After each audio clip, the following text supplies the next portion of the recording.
Imagine ler a Bíblia e entender quase tudo. Estudar a Bíblia pode parecer algo complicado, mas não é. Mostraremos a você que é possível realizar uma jornada incrível do Gênesis ao Apocalipse. Na Escola Bíblica Central, estudaremos a Bíblia toda através da abordagem cronológica. Venha ler e estudar a Bíblia com a gente. Juntos, investigaremos a cultura judaica e desvendaremos mistérios teológicos. Você aceita o desafio? Então se prepare para essa aventura espetacular que acontecerá aqui em nossa igreja. A EBC vive um ano de transformação e você faz parte disso. Estude a Bíblia e tenha a mente de Cristo. Olá, igreja, sejam todos muito bem-vindos ao 15º podcast do Leitura Épica da Bíblia. Eu sou a Cris Belloni, aqui do meu lado está o nosso querido professor Marcos Marroque, e juntos nós vamos falar sobre o livro de Esther. Mas antes, assista ao vídeo do Bible Project que vai ilustrar o livro de Esther.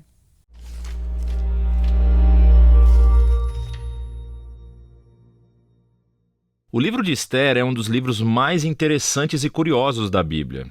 A história se passa 100 anos após o exílio babilônico dos israelitas de sua terra. E embora alguns judeus tenham retornado a Jerusalém, como Esdras e Neemias, muitos não o fizeram. O livro de Esther é sobre uma comunidade judaica que vivia em Suzã, a capital do antigo Império Persa. Os personagens principais dessa história são dois judeus, Mordecai e a sua sobrinha Esther. E também há o rei da Pérsia, que é uma espécie de bêbado nessa história. E o oficial persa, Amã, que é o astuto vilão.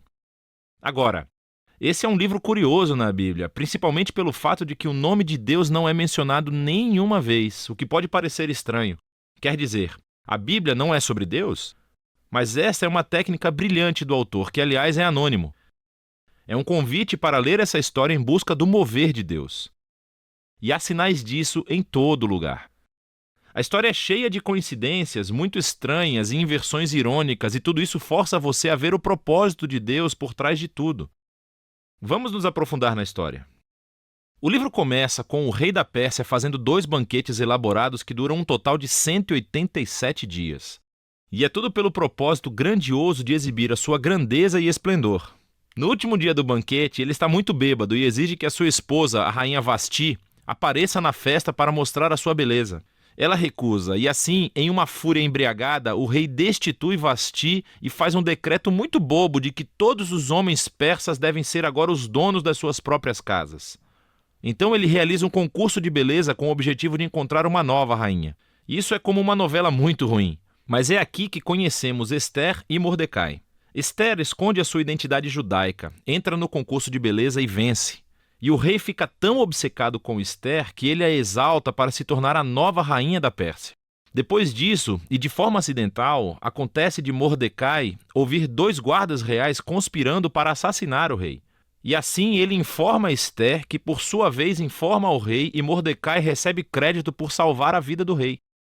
Desde o começo, Deus não é mencionado em nenhum lugar. Mas tudo isso parece providencialmente ordenado. O que é que Deus está fazendo? Você precisa continuar lendo. A seguir, somos apresentados a Amã, que na verdade não é persa. Ele é chamado de Agagita. Ele é um descendente dos antigos cananeus. Lembre-se de 1 Samuel capítulo 15. O rei eleva Amã à posição mais alta do reino e ele exige que todos se ajoelhem diante de Amã. Bem, quando Mordecai vê Amã, ele se recusa a se ajoelhar, o que naturalmente enche Amã de raiva. E quando ele descobre que Mordecai é judeu, Amã convence o rei com sucesso a fazer um decreto louco para destruir todo o povo judeu. E para decidir a data da aniquilação dos judeus, Amã joga os dados. Um dado é chamado Pur, em hebraico. Guarde isso para mais tarde. 11 meses depois, no dia 13 de Adar, todos os judeus morrerão. Amã e o rei então fazem um banquete para celebrar a sua decisão, que foi realmente terrível. O foco agora volta para Mordecai e Ester, que são a única esperança para o povo judeu. Eles criam um plano onde Ester revelará sua identidade judaica ao rei e pedirá que ele reverta o decreto. Mas aproximar-se do rei sem um pedido real é, segundo a lei persa, um ato que merece a morte. Assim, em uma declaração importante, Mordecai está confiante de que, mesmo que Ester permaneça em silêncio, a libertação para os judeus virá de outro lugar. E então, Mordecai se pergunta em voz alta. Ele diz: quem sabe? Talvez você tenha se tornado rainha para um momento como este. Ester responde com coragem e tenciona ir ao rei com suas palavras incríveis. Se eu perecer, pereço. Sabendo o que acontece, observamos a inversão irônica de todos os planos malignos de Amã. Então Ester realiza um primeiro banquete para o rei e Amã, e diz que quer fazer um pedido especial para ambos em um banquete exclusivo no dia seguinte. Então Amã deixa o banquete totalmente bêbado e vê Mordecai na rua. Ele está enfurecido e ordena que uma lança de madeira bem alta seja construída para que Mordecai possa ser morto nela pela manhã. E quando parece que as coisas não podem piorar mais para os judeus e para Mordecai, de repente a história muda. Acontece que naquela noite o rei não consegue dormir e escolhe as crônicas reais para leitura na hora de dormir. E ele acaba ouvindo sobre como Mordecai salvou a vida do rei. Ele tinha esquecido completamente. Então, pela manhã, Amã aparece para pedir a execução de Mordecai. E o rei, nesse momento, ordena que Amã honre Mordecai publicamente por salvar a sua vida. Então, agora Amã tem que levar Mordecai pela cidade em um cavalo real, pedindo a todos para louvá-lo. Este momento na história é um pivô para todo o livro. E assim começa a queda de Amã e a ascensão de Mordecai ao poder. Veja como funciona. O dia seguinte é o segundo banquete de Ester. Então o rei e Amã chegam e Ester informa ao rei que, em primeiro lugar, ela é judia. E segundo, que Amã promulgou um decreto para assassiná-la e matar Mordecai, que salvou a sua vida, e assassinar todos os judeus. O rei já tinha bebido muito, e quando ele ouve essa notícia, ele começa mais uma fúria embriagada. Ele ordena que Amã seja morto na própria estaca que fez para Mordecai. É uma maneira irônica e horrível de morrer para Amã. A execução de Amã, no entanto, não resolve o problema do decreto de matar todos os judeus. Então o foco agora volta para Ester e Mordecai, enquanto fazem um plano para reverter o decreto. Eles descobrem que o rei não pode revogar um decreto que já fez. Em vez disso, o rei manda Mordecai emitir um contra-decreto. No dia marcado em que todos os judeus deveriam ser mortos, dia 13 de Adar, os judeus são ordenados a se defender e a destruir qualquer um que conspirasse para matá-los. Então, Mordecai, Ester e os judeus em todos os lugares fazem banquetes e festas para celebrar esse novo decreto, e Mordecai é colocado em um assento ao lado do rei. Por fim, chega o dia do decreto, e os judeus triunfam sobre os seus inimigos.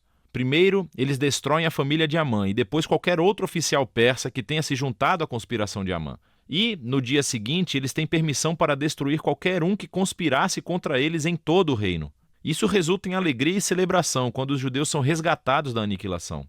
A história conta como Ester e Mordecai estabeleceram por decreto essa festa anual de 2 dias em Purim para comemorar sua libertação da destruição. E o nome da festa vem dos dados de Amã. Lembre-se, Purim. O livro conclui com um breve epílogo sobre como Mordecai é elevado à posição de segundo em comando no reino. E somos informados de sua grandeza real e esplendor à medida que os judeus prosperam no exílio. Então agora, como seu professor, assumindo meus papéis, né? Assumindo meu papel de professor, gostaria agora de fazer algumas questões, levantar algumas questões com você, que é muito relevante para a gente entender esse livro, né? Qual o propósito de Deus nesse livro e qual é a importância, a relevância desse livro hoje na nossa vida, na vida da igreja e na nossa vida como cristãos. Então, o livro de Ester, eu acredito que seja um dos principais livros que falam sobre o propósito de Deus na vida das pessoas, né? Na vida dos cristãos. Em especial, o livro de Ester conta a história de uma mulher que realmente passa por todos os obstáculos possíveis, e ela sendo criada pelo primo dela, que foi o tutor, que foi o pai dela também, né? Porque ela nasceu num contexto de perseguição dentro do exílio, e no exílio ela perdeu pai e mãe. Ela, então, sendo criada pelo primo dela, ela cumpriu o propósito dela, mas obedecendo às ordens dele. Então, a gente vê vários pontos importantes nesse livro, né? O principal é o propósito, e o segundo ponto é a obediência de uma pessoa para cumprir o propósito de Deus. Certo. Cris, dentro dessa questão de cumprir o propósito, o que é esse propósito? Qual o propósito que Deus tem para a nossa vida? Será que nós estamos aí por acaso, vivendo de coincidência em coincidência, em coisas que dão certo, coisas que dão errado, viver pela sorte? Ou Deus traçou uma linha, um propósito segundo o qual nós devemos viver, procurar esse propósito e cumpri-lo da melhor maneira na nossa vida? É exatamente isso. Não estamos aqui por acaso. E quando a gente vive sem ter essa consciência de que existe um propósito de Deus, ou seja, um plano dele nas nossas vidas, quando a gente não tem essa consciência, a vida vira uma tremenda confusão, um caos. E é aí que as pessoas começam a entrar em crise, até de existência, né? Crise existencial. Por que eu tô aqui? Por que eu nasci? O que eu tenho para fazer? Por que tudo dá errado? Por que eu não estou entendendo nada? Não é? Então, quando a pessoa tem um propósito, ela não segue o propósito e ela não segue o caminho de Deus na vida dela, ela fica confusa. Então, eu costumo dizer assim que o propósito é tudo para a vida de um ser humano, né? Para a gente realmente se sentir um ser humano, se sentir útil, né? É muito importante. Quando a gente está dentro do nosso propósito, a gente começa a entender o que é servir ao próximo. O propósito tem a ver com isso. Não é que o propósito de Deus é para me favorecer, mas é para eu favorecer o próximo. Então, é eu derramar a virtude que Deus depositou em mim na vida de outras pessoas.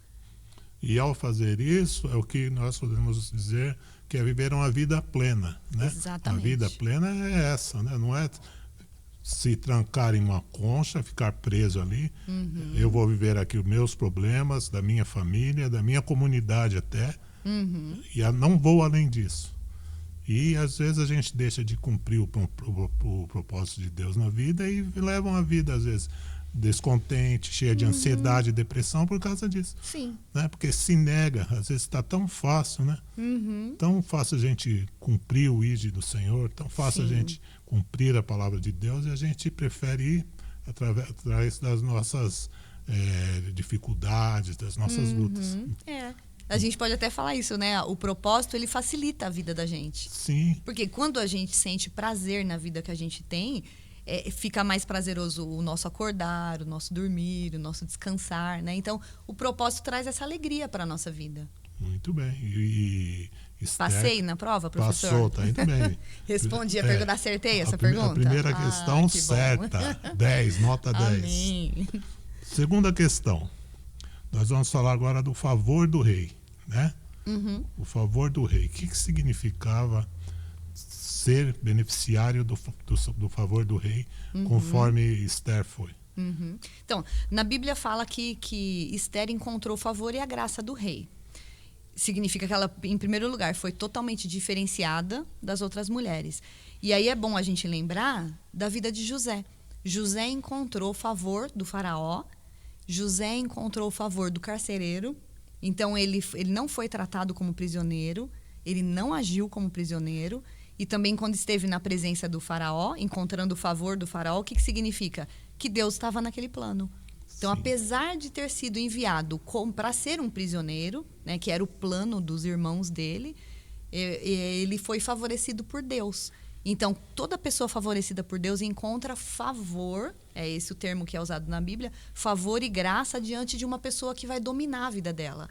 Então, a pessoa pensa que vai chegar para dominar, mas, na verdade, a pessoa vai ser usada para favorecer, para que a gente possa cumprir o nosso propósito. É porque Deus usa essas adversidades até para o nosso crescimento pessoal, não é? Você está, por exemplo, no seu trabalho, você está enfrentando uma oposição danada. O que você tem que fazer? Dar o seu melhor. Isso. Né? Mas não para o seu engrandecimento, para a glória de Deus. Isso. E para que o propósito se cumpra, aí o caminho se abre. Seja no trabalho, seja na faculdade, seja em casa, na igreja, não importa onde a pessoa esteja.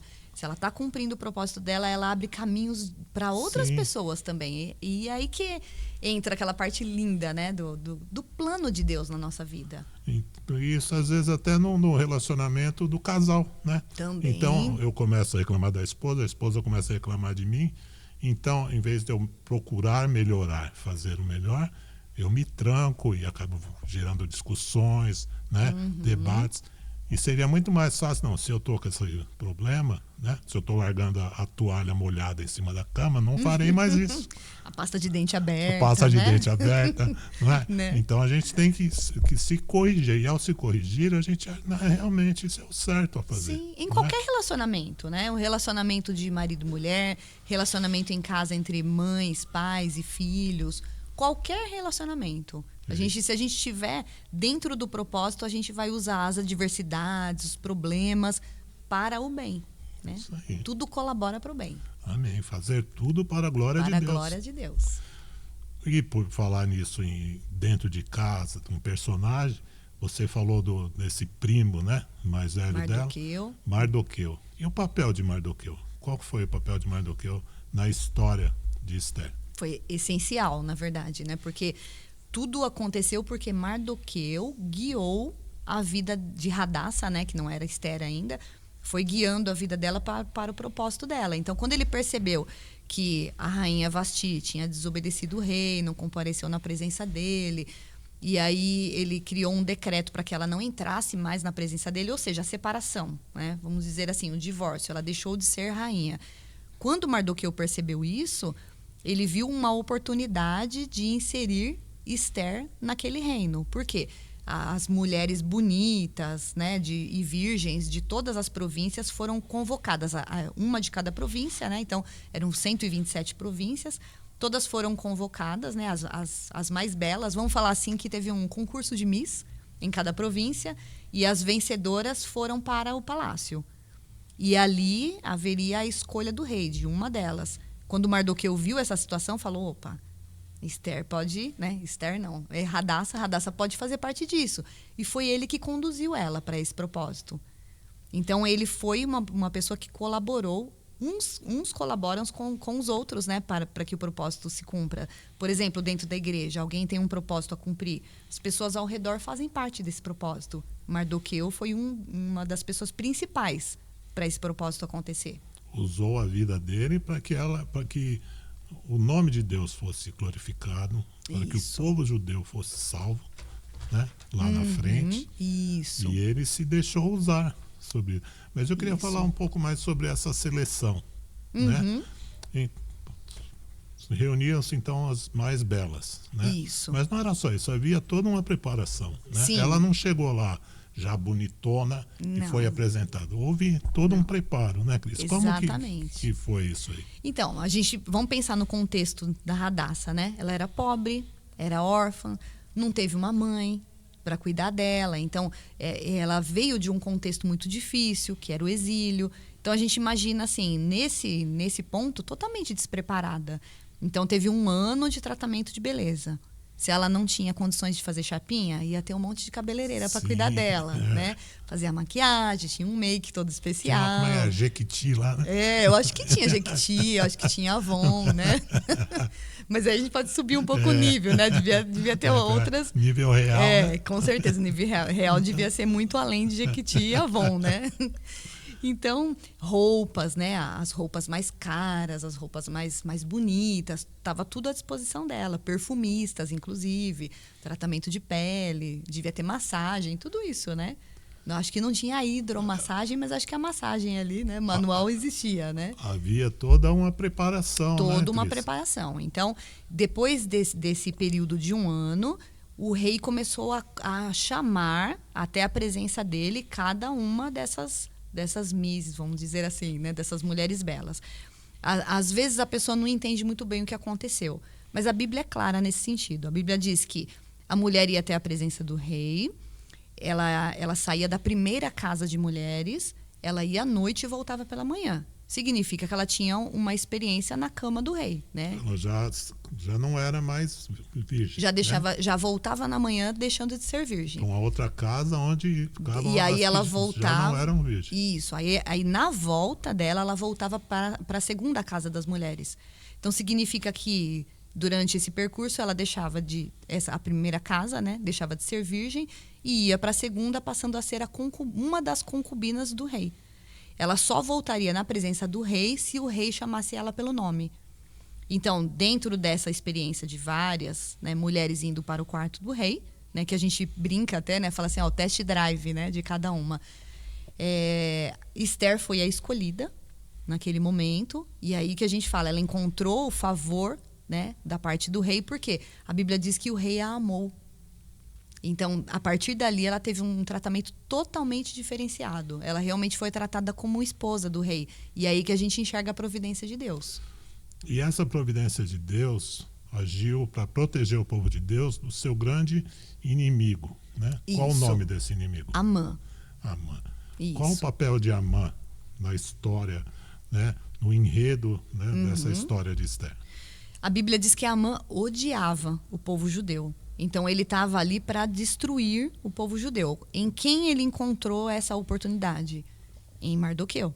Porque Mardoqueu era o único que não se prostrava diante dele. E ele passou a sentir ódio de Mardoqueu. Ele preparou uma forca para ele. E quando ele foi na presença do rei, que foi a estratégia, né, da rainha Esther, de fazer um banquete de 2 dias. Então, quando ele foi na presença do rei e da rainha, nesse banquete, ele achava que ele ia ser reverenciado, né? Porque ele já tinha um cargo altíssimo, né? Já era um ministro ali. Ele achou que ele ia ser reverenciado. E, na verdade, o plano dela, diante da providência de Deus, era mostrar que ele era inimigo do povo dela. Até então, ninguém sabia que ela era judia. E aí chegou o momento certo de revelar que ela era judia, que ele estava querendo destruir o povo dela. Como?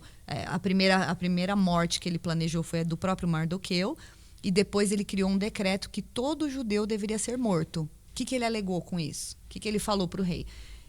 Nós devemos exterminar com esse povo, porque esse povo é um povo diferente e tem uma cultura diferente e leis diferentes que não estão de acordo com as leis do rei. Olha isso.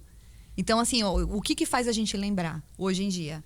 Esse povo é estranho, os cristãos, né? O cristianismo não está de acordo com a lei do mundo, que seria Babilônia, vamos colocar na simbologia bíblica, né? Então, assim, nós não estamos de acordo com a lei desse mundo. Por isso que os cristãos também são perseguidos. Então, a gente pode encontrar essa ligação aí. Você percebe que hoje, em pelo menos 70 países do mundo, o cristão é perseguido. No dia de hoje. Por quê? Porque nós não seguimos a lei do mundo, seguimos a lei de Deus.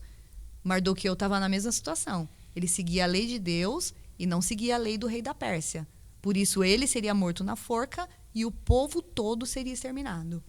E engraçado, né? Engraçado não, interessante como Deus age na nossa vida. Às vezes a gente não percebe. Por exemplo, como que Deus exaltou Mardoqueu e deixou Amã mais furioso ainda? Deu uma tremenda insônia para o rei.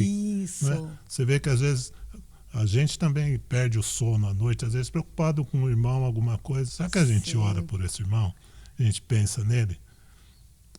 O rei foi acordado de madrugada, não é isso? O que ele foi? Foi consultar lá as crônicas do reino. Aí encontrou a história de Mardoqueu. Isso, porque Mardoqueu salvou a vida dele, né? Isso.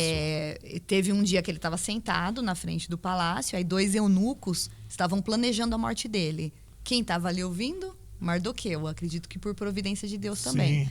Ele ouviu, avisou Esther, Esther avisou o rei e a vida do rei foi poupada. E isso ficou registrado. Ficou registrado nas crônicas do reino. Quando o rei Assuero leu sobre isso, ele falou, fizemos alguma coisa para honrar esse homem? E aí eles disseram, não fizemos nada. Pelo contrário, ainda honraram Amã. Um tempinho depois, como se Amã tivesse alguma coisa a ver com aquilo. Né? E Amã, não, muito pelo contrário. E aí, você vê que interessante, né? Deus estava protegendo, né, a vida do rei também, que estava dentro do propósito para salvar o povo judeu. Muito interessante isso, né? Assim como ele fez com José, né? Sim. Não é isso? Deu sonhos lá para que José os interpretasse. Sim. O faraó perdeu noites de sono, até que os ouve. Tem aqui um rapazinho lá que pode te ajudar, né? Sim, sim. Então, Deus trabalha até, por isso que a Bíblia diz que Deus, até quando a gente está dormindo, Deus está trabalhando. Deus está trabalhando a Né? nosso favor, Ao nosso verdade. favor. A gente precisa confiar e acreditar. Hoje, Cris, é dia 13 de agosto. Né? Isso. É uma data muito importante na história dos judeus. Né? Eu gostaria que você falasse um pouco sobre isso. Sim. Exatamente no dia de hoje é que o primeiro templo foi destruído, o segundo templo também foi destruído. E o que a gente vive hoje, né, de ameaça contra Israel? O Irã está ameaçando atacar Israel. Já atacou no mês de maio, né, como se fosse dar um alerta, né, para o povo de Israel. E esses ataques, né, eles estão acontecendo por causa do último ataque do dia 7 de outubro, quando o Hamas atacou Israel. E desde então o Irã vem ameaçando, né, o povo de Israel, dizendo que... É engraçado que eles dizem a mesma coisa que a gente lê aqui na palavra, né? O povo iria ser exterminado por causa de Amã. E agora as ameaças são praticamente as mesmas do Irã, né? Eles falam assim, nós vamos riscar Israel do mapa. E é um ódio mortal. E a gente chama isso, no dia de hoje, de antissemitismo. E exatamente no dia de hoje, que a gente está falando sobre o livro de Esther, gravando esse podcast, Israel está correndo o risco de sofrer um ataque maior do que todos que já sofreu até o dia de hoje, né? Dizem que por esses dias eles vão atacar Israel. A gente não sabe o que vai acontecer, mas a gente confia no Deus da providência. Amém. Da mesma forma que Esther confiou, que Mardoqueu confiou. Deus não perde o controle, né? Nunca. Nunca. Então, depois de falar de guerra, nós vamos falar de festa. Vamos falar de festa. Como que começou essa festa? Qual o objetivo dessa festa? Por que ela é celebrada, inclusive, até hoje? O que ela significou no livro de Esther, na história de Esther, na história do povo judeu até hoje? A festa de Purim tem esse nome pelo seguinte, Pur significa sorte, né? Purim significa sortes, no plural. Então, o que Amã fez quando ele quis determinar o dia que iria exterminar o povo judeu? Ele lançou as sortes para saber o dia. Depois que o dia foi determinado, ele montou todo o plano dele. Só que nesse dia, em vez de haver o extermínio do povo judeu, houve o quê? Salvação, né? Teve a providência de Deus. Então, em vez de a gente ver o povo sendo exterminado, a gente vê o quê? Amã sendo enforcado. A família dele toda morreu, os 10 filhos foram mortos, né? Porque teve um novo decreto depois. A gente esqueceu de falar sobre isso. Isso é muito importante. O decreto que Mardoqueu lançou depois disso, porque assim, o decreto do rei não podia de jeito nenhum ser revogado. Era a lei, era assim que funcionava. Então, quando Amã decretou que todos os judeus de todas as províncias deveriam ser mortos, qual que era a forma de reverter isso? Através de um novo decreto. Então, o rei Assuero, ele concordou com Mardoqueu. O que a gente vai fazer agora? O povo de Israel tem o direito de se defender. Então, se um judeu se sentir ameaçado por alguém, por algum inimigo, o judeu, né, pode matar essas pessoas e, inclusive, tomar os seus bens. A história reverteu totalmente. Então, o que era para ser um dia de extermínio do povo judeu, o que aconteceu é que o povo judeu pôde atacar os seus inimigos. Nesse dia, os inimigos morreram, porque os judeus mataram os inimigos. Se eu não me engano, um número, acho que 75 mil inimigos foram mortos em todas as províncias. 800 homens foram mortos só na cidade de Suzã, que era a capital do reino, né? E o povo judeu praticamente se vingou dos seus inimigos e ficaram livres. E aí as pessoas começaram a temer o povo judeu. Então, o que a palavra diz? Que a tristeza se tornou alegria. O que era para ser um dia de morte se tornou um dia de vitória. E é isso que os judeus comemoram até o dia de hoje. Eles fazem festa, que é o dia do Purim, E eles comemoram a vida, comemoram a alegria. É uma mensagem de esperança para o povo judeu. Então, o que o povo judeu está dizendo com isso? Deus nos salvou, né? Deus foi o nosso protetor. Deus foi o nosso provedor. E até o dia de hoje eles fazem festa, eles colocam fantasia, entregam presentes. É similar ao Natal dos cristãos. É mais ou menos isso. É a festa de Purim para os judeus. Muito bem. E é assim que nós também celebramos a nossa vitória, né? Porque o que parecia vergonha, parecia derrota, Jesus, ao final do terceiro dia, ressuscitou. Né? E vivo está.